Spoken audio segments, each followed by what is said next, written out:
Like many Bandon girls, one of my first introductions to poetry was at the classes of Sister Alphonsus Speech and Drama in Presentation Convent in Bandon. There we prepared for our exams, and I well remember my first exam piece, The Little Elf Man. One of the lines from that was, "I'm just as big for me," said he, "as you are big for you." Indeed, those lines have stayed with me, and when I think of them, I smile. As I go through into secondary school, I think of the poem by Padraig Pearse, The Wayfarer, and particularly where mountainy men hath sown and soon shall reap near to the gate of heaven.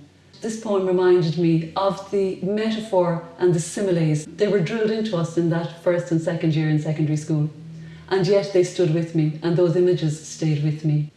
In secondary school, Margaret McCarran, the late Margaret McCarran, taught us Irish, and the poem Suv Millish was a perennial favourite. It meant little to us then, a poem about parenthood, about the changing times and about when children grow up and how you miss them.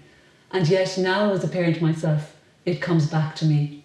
Agus an lámh beag uirthig. Into my senior years in secondary school, I was privileged to have Bernice O'Leary teach me English. There I learned about Seamus Heaney, Evan Boland, those Irish poets who are still very, very close to my heart.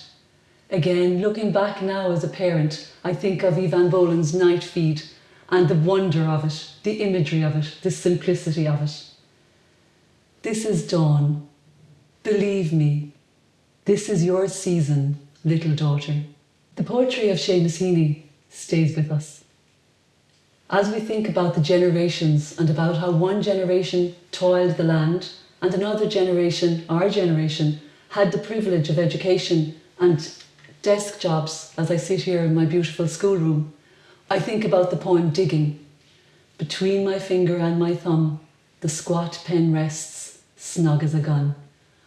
My very favourite poem is The Windhover by Gerard Manley Hopkins. The passion with which Hopkins describes the flight of the sparrowhawk is simply breathtaking. The alliteration, the rhythm, the movement in the poem has really inspired me right down through my life. The Windhover by Gerard Manley Hopkins. I caught this morning morning's minion, kingdom of daylight's dauphin, dapple dawn-drawn falcon in his riding of the rolling level.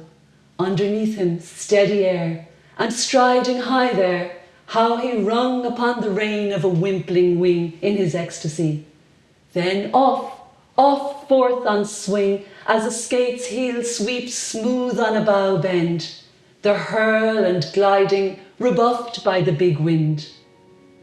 My heart in hiding, stirred for a bird, the achieve of, the mastery of the thing. Times told lovelier, more dangerous, oh my chevalier.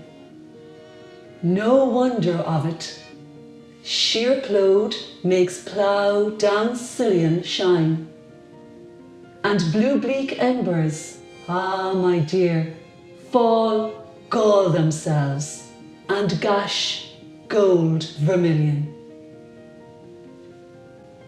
Brute beauty and valour and act, oh air, pride, plume, here buckle, and the fire that breaks from thee then, a billion times told lovelier, more dangerous, oh my chevalier.